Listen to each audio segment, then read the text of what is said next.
Good afternoon, everybody. Big Mike back here with you once again.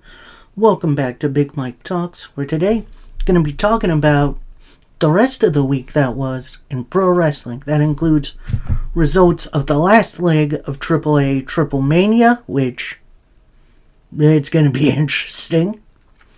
We got WWE SmackDown, AEW Rampage, and AEW Collision. That's right, we got the triple header for the first time in a while. Gonna go over that. So sit back, relax, grab yourself your favorite beverage. Let's do this. So we start off with AAA Triple Mania 4. Is that 14? I don't know. From Mexico City.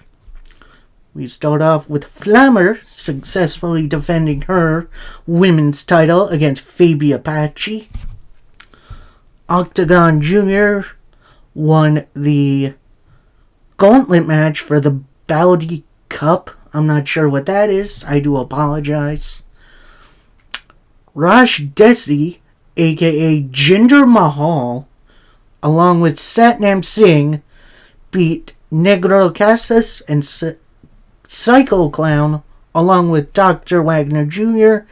and Gallego Del Mal, I hope I'm pronouncing that right, for the AAA Tag Team titles, which, that's interesting. Matt Riddle beat Commander and Laredo Kid for the Cruiserweight title. Vampiro defeated El Mesias in a casket match as part of Vampiro's retirement tour. And this is a weird one. Alberto El Patron, aka Notable Prick Alberto Del Rio, defeats Nick Nemeth for the Mega Championship. Vikingo, get back quick. Then we have a mask versus hair cage match, in which we have Los Psycho Circus, that's Clown, Dave the Clown, and Panic Clown. Panic's a new one. As they beat the Cybernetico, Dark Quavo, and Dark Oz, and El Fiscal as Bismo Negro Jr. and Psychosis, with Psychosis having to unmask, which is very interesting. Although I think he's been unmasked before, I could be wrong. Anyway, so that's Triple Mania. That's done for another year. We'll see what happens down the line. So we now move into full recap of WWE SmackDown. We start off with the recap of Roman Reigns' return at SummerSlam, then what happened last week between the Bloodline and Roman. Then we get Pretty Deadly and Tiffany Stratton in the ring. The ring's all decorated up in like pink and unicorns and stuff.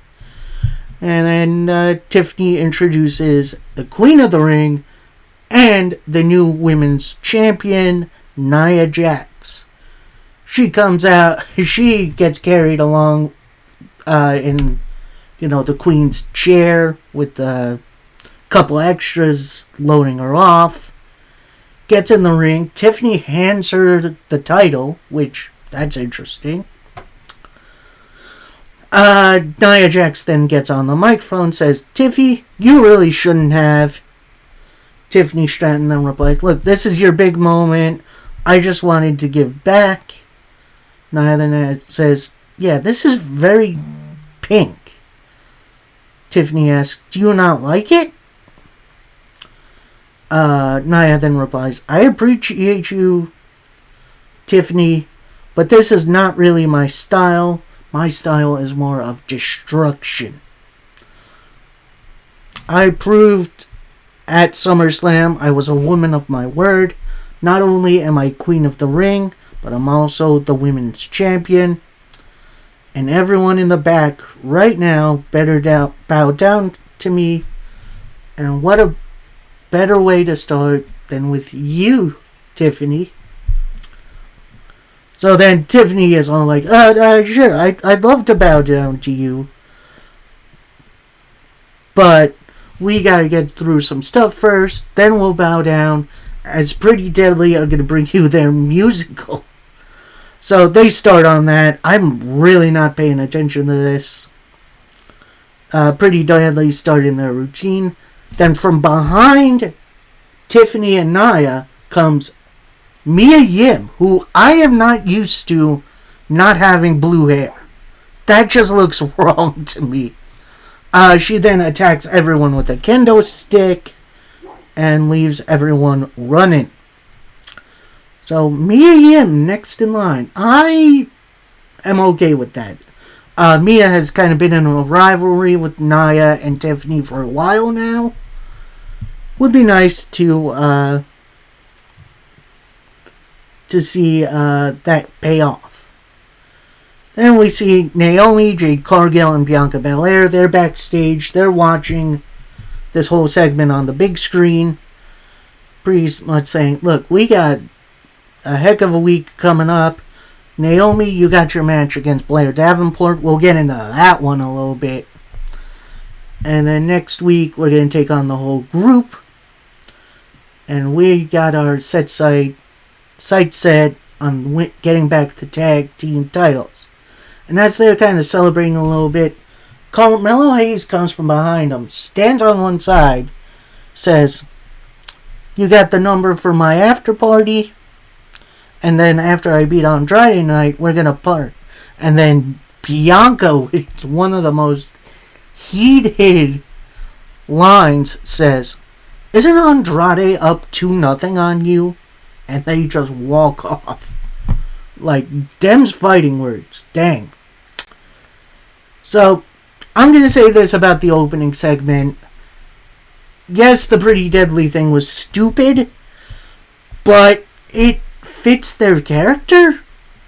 Like, I don't know. Like, I obviously didn't like it, but that's the point. You're not supposed to like Pretty Deadly. They're supposed to be these annoying jerks who just want to do this musical for whatever reason. And honestly, it worked. I don't know. It's odd to explain. But I kind of dug it. Anyway, so we get into finally our first matchup of the evening, as it's Andrade versus Carmelo Hayes 3. Just as good as their last match. Really good back and forth. Carmelo Hayes at one point blocks the message, hits the roll-up for the victory. And, you know, Carmelo Hayes is celebrating. He's like kind of slapping hands with Andrade. They're moving closer and have the ref put his hands up. And then as Andrade's trying to leave the ring, Hayes is like, yeah, come on. What are you... And it's a very awkward thing. But then it just ends up in a brawl with officials coming out to break it up. So there is a bit more heat to this. And there's obviously more story coming from this feud, which I am more than okay with. This feud definitely needed a little bit more oomph to it, if that makes any sense. So then we see Solo Sikoa. He's backstage. He's sitting in the Bloodline locker room. He's kind of head in his hands a little bit. Then Tama Tonga comes in. He has the Ula Fala, which is basically, you know, the crown of the Bloodline. Let's call it. With Solo pretty much saying, I'm the chief now. If Roman takes us back, he can be the chief again.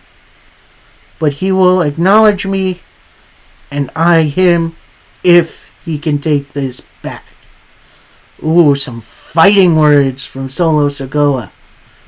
And with this feud just getting started, it definitely feels like Solo is coming a bit more into his own as the godfather of the Bloodline. We then get a replay of the Giovanni Vinci vignette that played last week. kind of pointless, but I am excited to see Vinci come back. Hopefully he has something significant to do. Maybe he's the next challenger for the US title. I wouldn't mind that. Actually, that wouldn't be bad at all. You know, you obviously got the fan favorite in LA Knight. He's more laid back, casual. Then Vinci, he's always wearing the big old suit. It's an easy story to tell, honestly. Next up is this weird match, as it's Naomi taking on Blair Davenport. And yeah, the chemistry just isn't here with these two. Like, obviously both are talented workers, but this was not it, including a running knee strike from Davenport on Naomi to pick up the win. I mean, I don't know. I don't know what to make of this. Obviously, there's some stuff to work out from there, but ultimately, this was not a good match. And we see A-Town Down Under backstage. You have Waller and Theory talking. They're talking about the huge opportunity Waller has tonight if he beats Kevin Owens. And then Theory asks Waller, what has Owens done lately? He's pretty much had his head in the bloodline stuff for ages. This is going to be an easy dub. He's done. And then as Waller is ranting and raving, Kevin Owens comes in, kind of stands beside him. You see Austin Theory going like, nah, Then Kevin Owens finally pipes up. He says, you're completely right. I am a loser. You're right. This is going to be an easy win for you tonight. So why don't you go out there and prove it to me tonight? We'll see you out there. So, a completely sarcastic, pissed off Kevin Owens. Rest in peace, Grayson Waller. Then we have a beautiful tribute to the recently deceased Alpha of the Wild Samoans. That was very nice. And, yeah, that's very sad. Although Sika now has his partner upstairs, if you will. So now we go into our next matchup, as it's Kevin Owens versus Grayson Waller. And this match was really, really fun. Like, it was really, really good. I think this was one of my first matches where I really, really liked what Waller had. Like, don't get me wrong, Waller isn't a bad wrestler at all.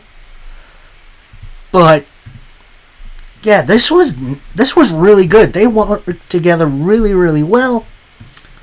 Including a blocked stunner, which don't see that often. Waller then was going for his rolling flatliner. That gets blocked right into a stunner. But Owens isn't done yet, because he hits the old faithful, the power bomb to pick up the win. And post-match, Kevin Owens attacks Waller. He's about to hit a powerbomb on the apron, much like what he did to Sami Zayn back in the day. Austin Theory's up. He stops him. Rolls Owens back into the ring. Gets a couple chairs for he and Waller. They get in. The outcome to make the save is Cody Rhodes. And he takes one of the chairs from Theory. Gets a couple of chair shots, runs off Theory and Waller, and after the ruckus, Cody is going to pick up his world title. Owens picks it up, kind of looks at it for a minute, and then tosses it into Cody's arms. I don't know. I'm not sure what to think about this. I'm not ready for Kevin Owens to be a heel again, because I don't know. I've been liking him as a babyface. And I don't know. Maybe we'll see what's going on with him at Bash in Berlin. And we cut back to the Bloodline locker room. It's Solo Sikoa. Tama Tonga comes in again, and then he puts the Ula Fala around Solo's neck. Solo then says, "Tonight, Roman will be forced to acknowledge me." He definitely says a lot more, but I can barely hear him. Anyone else have audio issues on SmackDown? That was weird. Anyway, we then cut to the crowd. Who's sitting out there? It's Titus Worldwide. It's always good to see Titus O'Neil. Maybe not the best wrestler in the world, but it's good to see him well. Then we got a promo from Legado del Fantasma. They're in, I don't even know what to call it. It looked like some sort of advanced catering, like they're in some school somewhere having lunch. So Santos Escobar pretty much says, "It seems we've gotten complacent. Week after week we've been losing. Don't forget who we are, and who we are Legado del Fantasma. It's not just a name, it's a legacy. And next week, when I take the title from Knight, no one is going to forget who we are. Let us remind them. Let's take the title and send Knight back to where he came from." And pretty much right after that, in the arena, LA Knight's music hits. He's doing an on-the-stage promo. Pretty much says, "Well, doesn't that dinner look fun?" Yeah, I agree.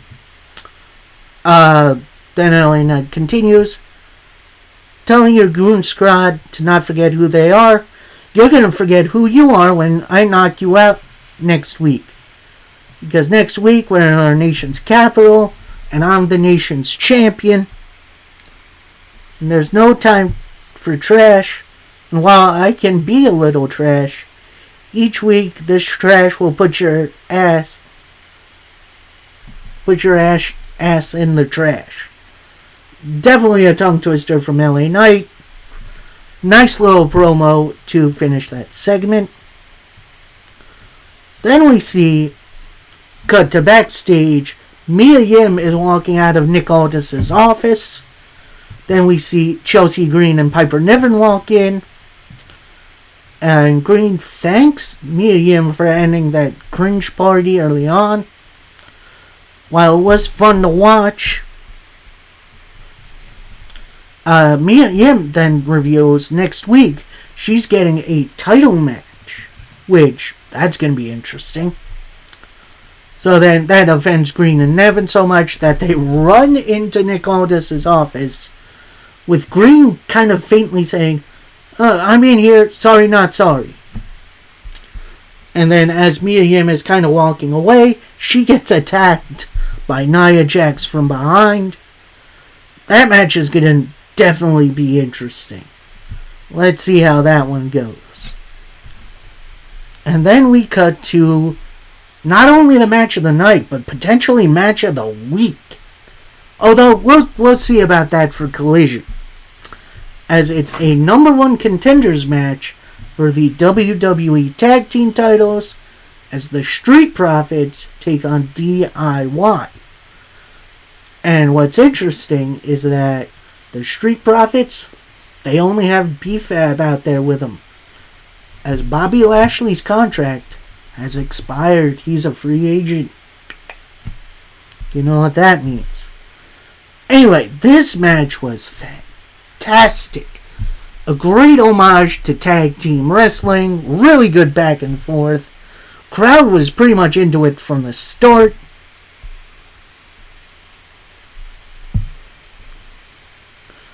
Near the end, we see Johnny Gargano go for his middle rope spear. That gets caught by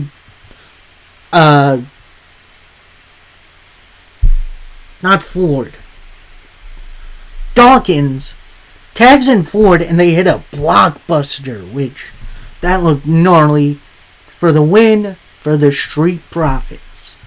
Oh, Yeah, that was a fun match.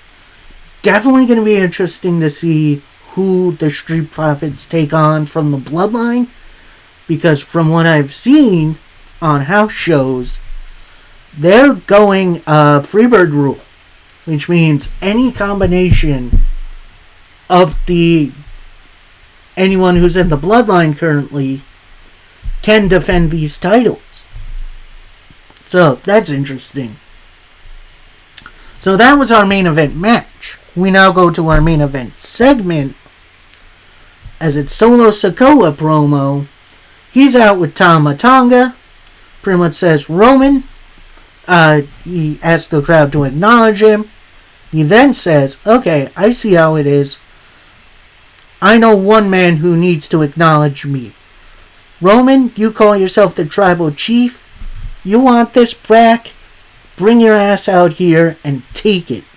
So that cues Roman Reigns' music. He makes his entrance to another huge pop. Gets in the ring, has a face-off with Solo. Solo then takes off the Ula Fala, gives it to Tama Tonga, and they just unload on each other.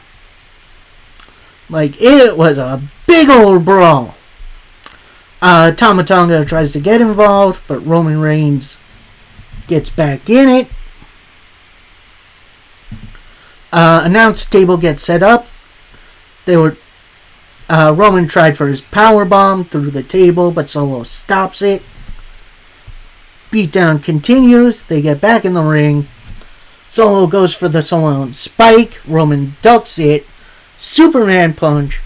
Spear. Solo rolls out of the ring. Then Roman sees the Ula Fala. Goes over to it. Dumps the tag team title off of it. Picks it up.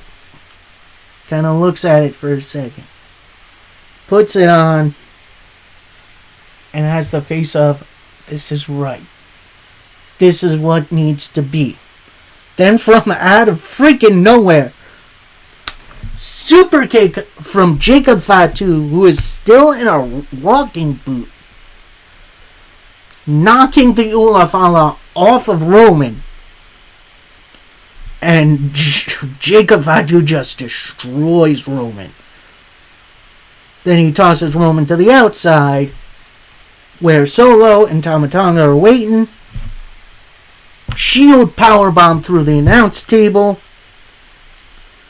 And then we see Tama Tonga grab the Ula Fala again. Puts it back on Solo.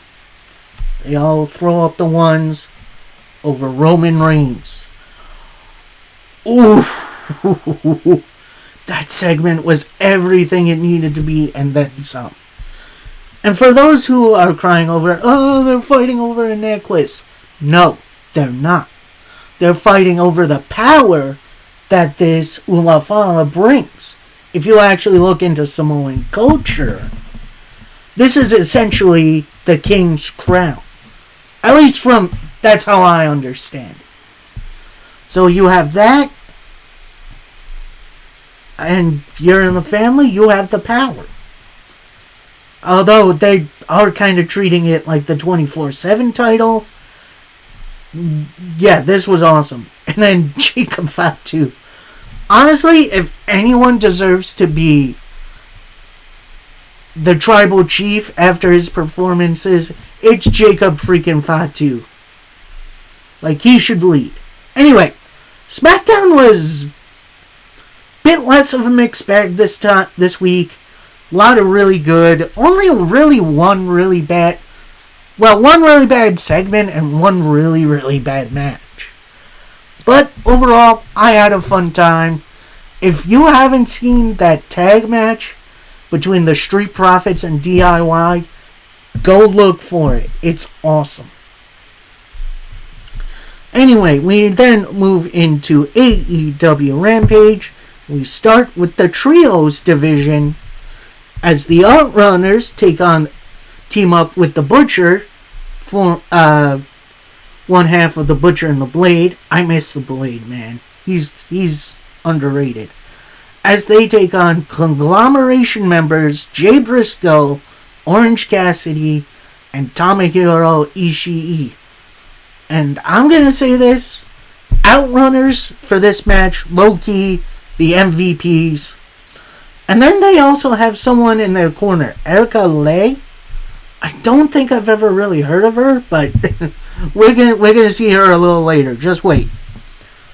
Yeah, this match was an absolute war, especially when Ishii and the Butcher were in against one another. That was some hard-hitting fun. That was great. The overselling from the Outrunners is always entertaining.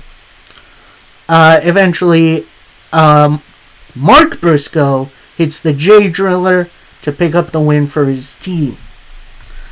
And as Miss Erica Lei is trying to get the Outrunners reorganized and out of there, out comes Nyla Rose, who is her opponent for tonight.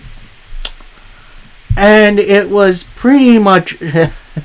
Actually, it starts off with... I think it was Truth Magnum pushing Erica Lee into Nyla Rose, who hits a massive power slam into a senton. Turbo then gets on the apron, gets intimidated by Nyla Rose, who gets down. Erica then tries to fight back with a drop kick, completely eats a big boot and a couple elbows, right into the Beast Bomb for the win for Nyla Rose. I like a good squash match every now and again. I hope we get something big from Nyla Rose in the near future. I think she deserves it. Then we get an in-ring promo from Saraya and Harley Cameron. And it's revealed by Harley that it's Saraya's birthday in a couple of days. But it's revealed that no one wished Saraya happy birthday. Crowd starts singing, which is... that's wholesome family fun right there. Then Saraya gets on the microphone and says, "You all should be ashamed." Then Harley Cameron starts to sing happy birthday. Then Saraya puts a finger to her lips, stops her, says, "I'm not in the mood tonight. At All In last year, I won the AEW Women's title, and while my reign was unproblematic, I lost it not long afterwards. No rematch. I've been omitted from shows and pay-per-views. I did dinner and a movie as a favor, and now I'm not on the All-In card for this year. And what am I going to have to do too?" And as she's saying that, out on the ramp comes Toni Storm. She says, "Saraya, I'm about to have the fight of my life at All In against Mariah May. I've appreciated what what we've been through. So you really want this title. You won on All In. So on Dynamite, if you beat me, you can have it all." So, laying out a big challenge, Toni Storm. Saraya pretty much says, "Next week, I'm going to kick your ass. And I'm going to take that title." Toni Storm reports, "You're going to need a bigger boot, sweetie." Toni Storm might be one of my favorite wrestling characters ever. She's great. We then get an Acclaimed versus FTR hype video. We're going to see that tomorrow. Tomorrow on Collision. That should be a fun one. Then we get this interesting little matchup as we have Nick Wayne taking on Kip Sabian. Now, Kip has been trying to get into the Don Callis family for a while now. But Nick Wayne has pretty much stopped him. And now we're having this match. And this match was a lot of fun. Although a lot of distractions from both Mama Wayne and Killswitch. But, yeah, ultimately, this was definitely a fun little matchup. Finished by a unseen headbutt from Killswitch into a Wayne's World to pick up the win. I had a lot of fun with this matchup. Great one-on-one.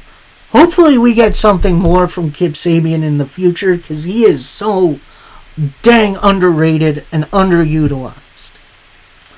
And then we go backstage to something interesting. We have Scorpio Sky. He's outside Private Party's locker room with lights going on. It looks like it's a big old rave. You see Abaddon in the corner drinking.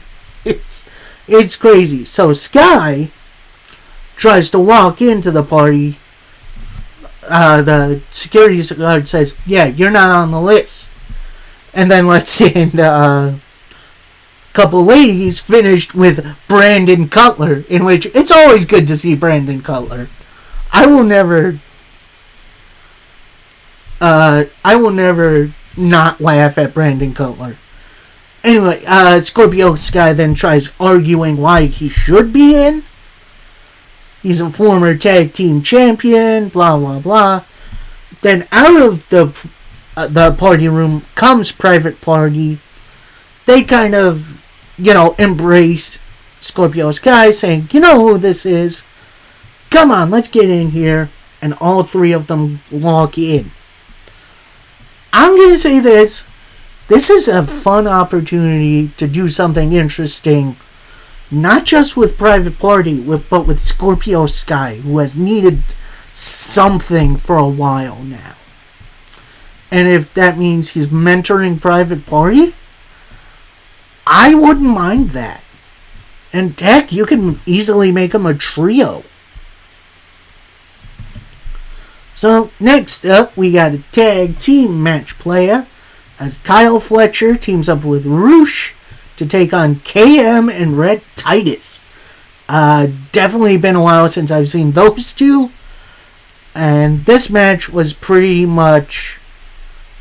it started out as the Kyle Fletcher show, but he kind of got beat down by KM. In comes Roosh, who completely takes over and just starts wailing on both these guys, including a couple of stomps. Fletcher gets in with a drop kick. Roosh finishes up with the bullhorns to pick up the win for his team. So, yeah, they definitely worked very well together. I do hope Mark Davis heals up soon, because I do miss Aussie Open. They were my favorite tag team for a while. But that means Roosh gets more of a showcase. Let's do it. Then we see Don Callis, Roosh, and Kyle Fletcher. They're kind of backstage near a couple of stairwells, with Roosh saying, "Look, now that you've seen me in action, it's time for you, the Don Callis family, to show me respect. You need to show me something." Don Callis replies, "Remember, Roosh is best." And then Roosh walks off. Don Callis then walks to Kyle Fletcher, who's sitting on the bottom step. He then kind of says to the camera, "If he's not pissed off 24/7, I'm not doing my job right." Which, that's a great line by Don Callis. And then Kyle Fletcher apologizes for not getting the job done in recent weeks. Then Don Callis is like, "Apologize? You don't need to apologize. We're family. We don't look back. We look forward. We're going to focus on the next thing. Alright?" Alright. So, nice hype up of Fletcher. I do got a funny feeling he's going to follow Will Ospreay out of the Don Callis family. And then maybe once Mark Davis is healthy, we'll see Roosh. I think Trent Beretta is still in the Don Callis family. And then whenever he gets healthy, Powerhouse Hobbs in some kind of trios feud would be nice. Anyway, we go to our main event of Rampage, as it's Top Flight taking on the MXM Collection, aka Mansoor and Mark Madden. Which, this was definitely kind of interesting, as Top Flight came out with Layla Gray, who was dressed up as like a stewardess. No better word I can use there, sorry. And then Private Top Flight and Action Andretti are all dressed up like pilots. I know a lot of people think of that as a little silly, but Top Flight kind of needs something else to make them stand out from the crowd.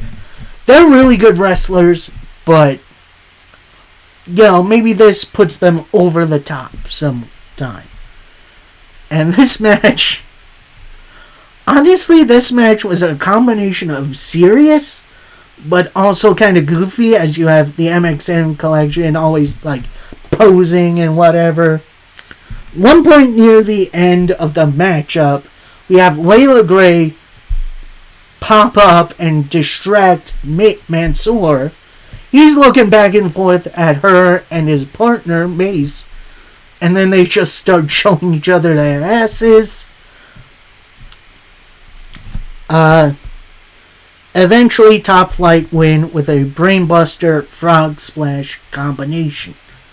And I know there's a couple of people who are like, oh, why are they doing comedy stuff? Comedy wrestling, I always think, has a place in wrestling. And I think the MXN Collective do it really, really well. And who knows, they could be a nice, unserious act a la Santino Marella, who could be just fun. And honestly, Rampage was a lot of fun this week. A lot of, honestly, storylines being pushed forward, even if it's a little bit.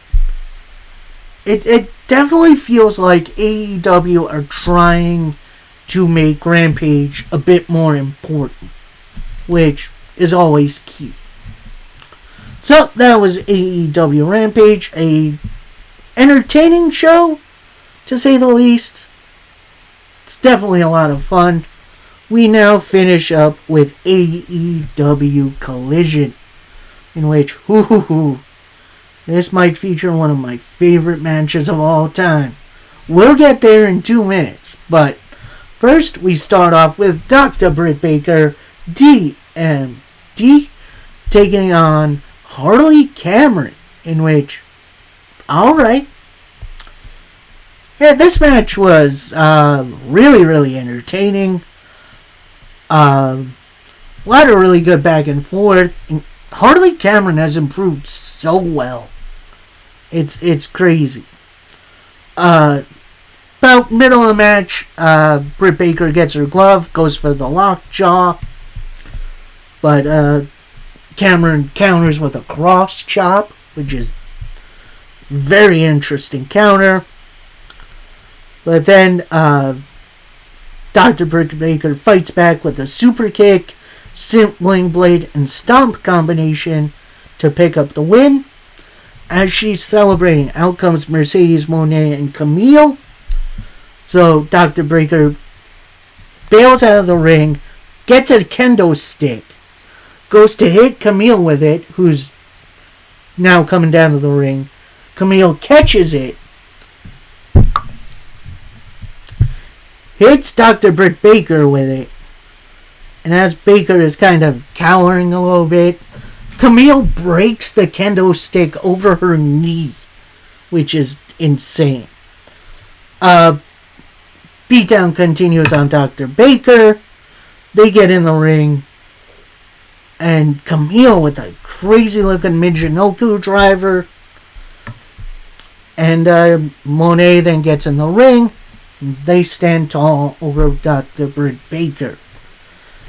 This match at All In is going to be absolutely nuts. I can't wait for that.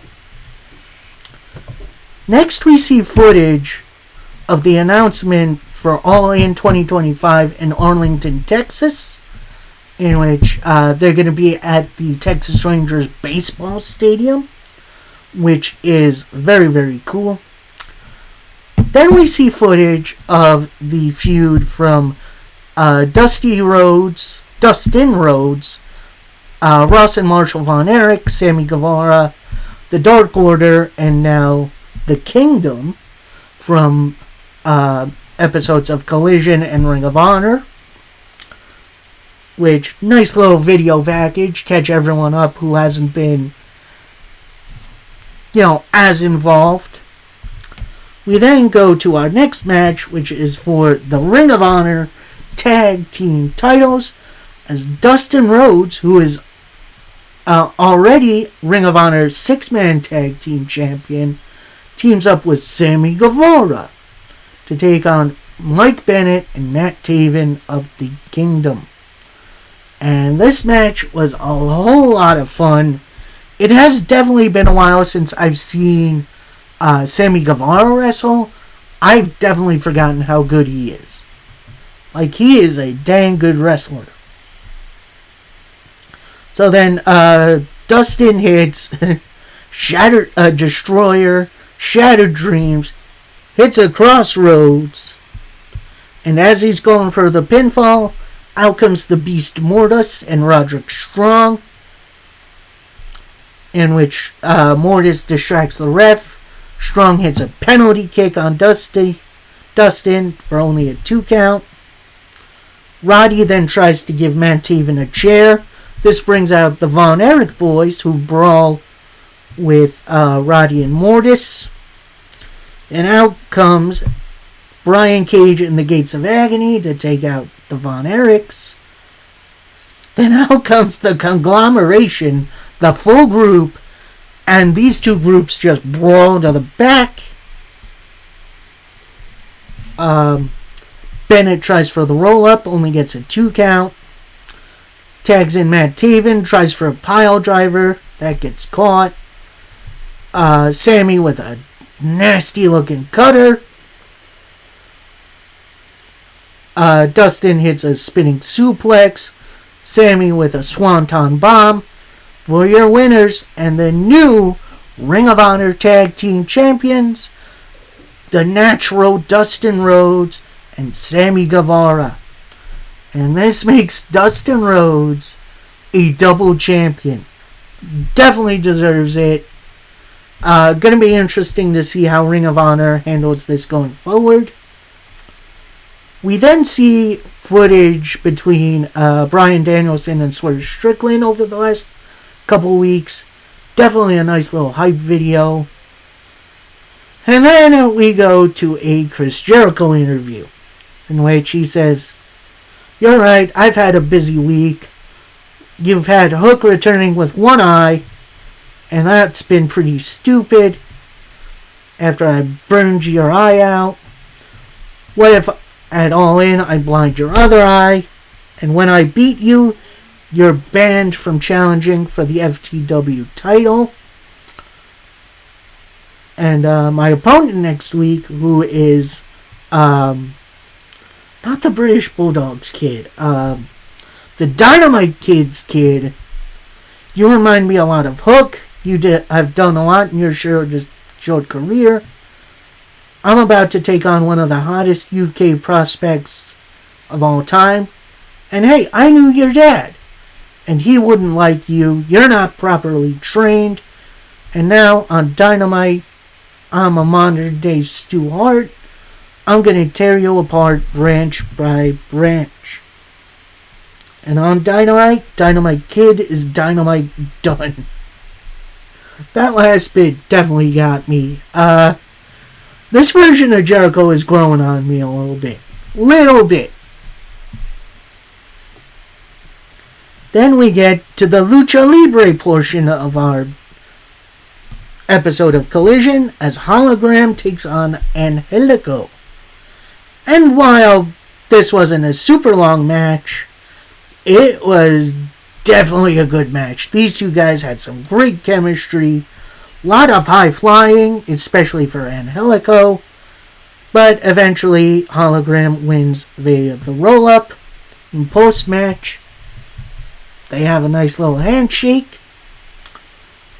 We then have an interesting history, as they show the history of the Tiger Driver 91, which started back in the day in Japan, which is, that definitely fits. We then get a nice little squash match as Jack Perry takes on Daniel Ryan. Danny tries to get some stuff in, but after a big old knee strike, your winner is Jack Perry. Then Jack goes under the ring, gets a spray can, gets a body bag, gets something else, gets a bag of something else. Then he sprays half of Orion's face to look like Darby Allin's, puts him in the body bag, and before he closes it, he puts the TNT title in it, zips it up, then he goes and grabs the black bag,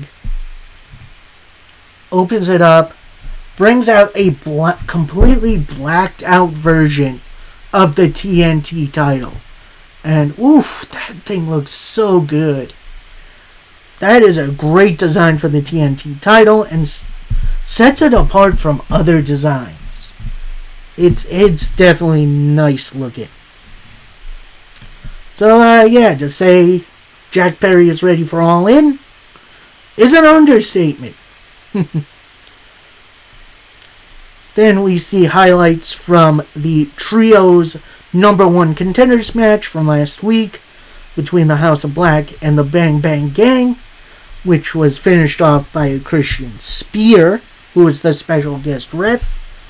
Then we kind of got dueling promos between the House of Black and the Bang Bang Gang, with them saying, "You've been screwing us for months. You took out Jay White. That match at Wembley was our chance to be on top of the Trios division. Christian, you've run out of places to hide, and we're coming for those belts." So then we got to Christopher Daniels. He's in the back watching on a monitor, and he cuts a promo saying, "Look, Christian Cage tried to clear the field of the Trios division for All In, but at Wembley, I'm not going to make it easy for you because you have 3 challengers. The House of Black, the Bang Bang Gang, and a third team, which will be revealed next week on Collision in a #1 Contenders match. And the match will be a London Ladders match." Alright. I did not expect this match to be the triple threat, the Fatal 4-Way.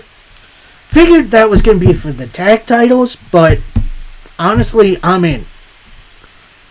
This sounds like absolute fun. Maybe that's where we see Jay White come back. Who knows? Then we get to this little hidden gem, as it's Claudio Castagnoli taking on Lio Rush. And honestly, the big guy versus little guy dynamic really works here, with Lio Rush trying everything to get Claudio off his feet. Claudio eventually powers out.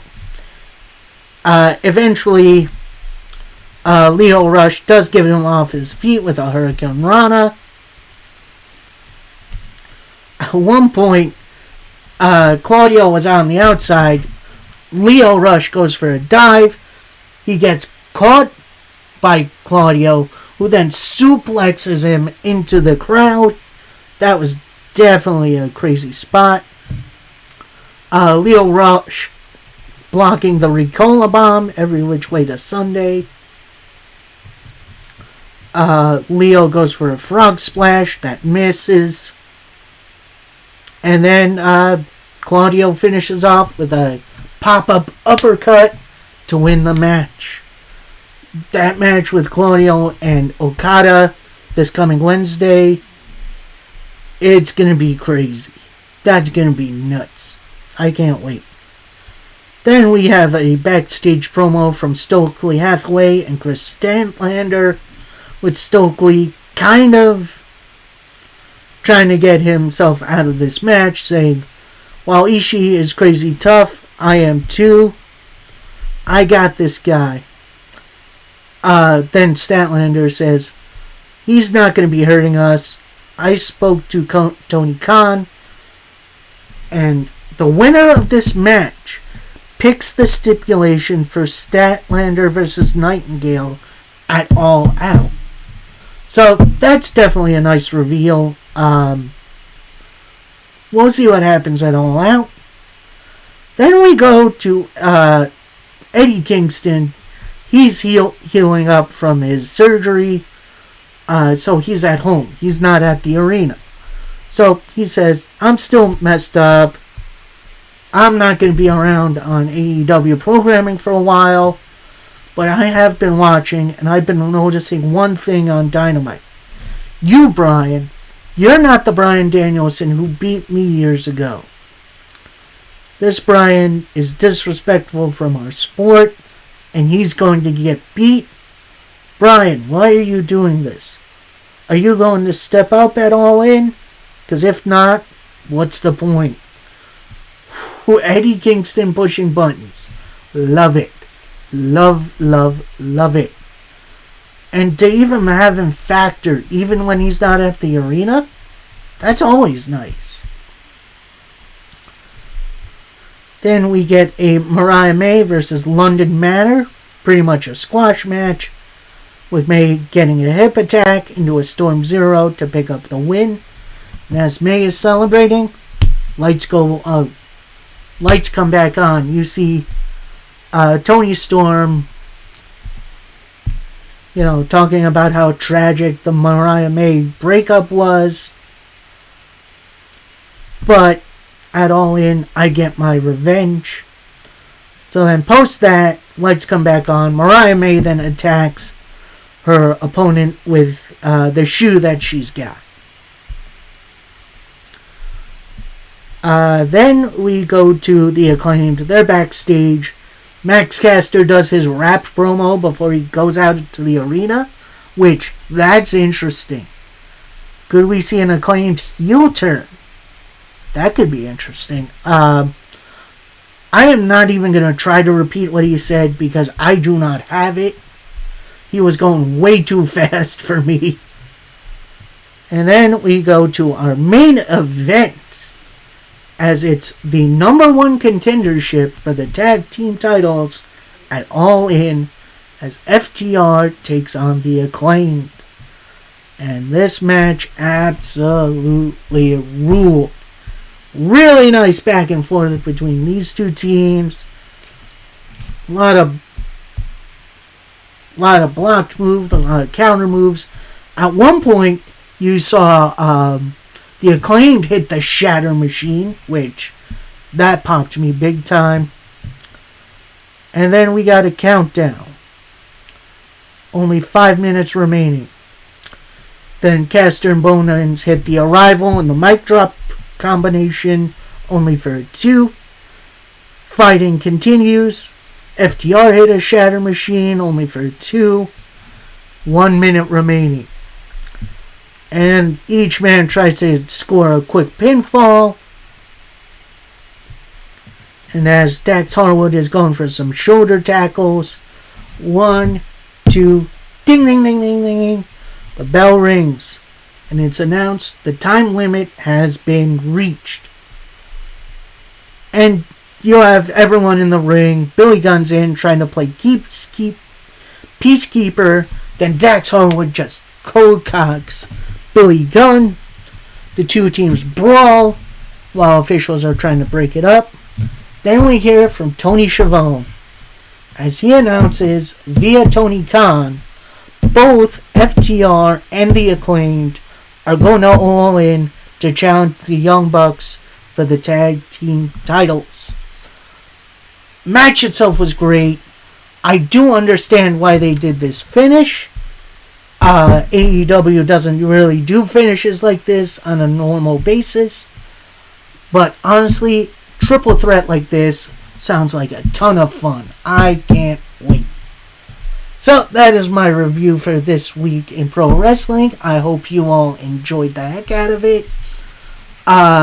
Should be back on Friday. If not, maybe I'll do my review of Raw, Power, and Dynamite on Thursday. So, yeah, definitely a lot to look forward to. We got some stuff coming. Till next time, happy wrestling, everybody. Peace.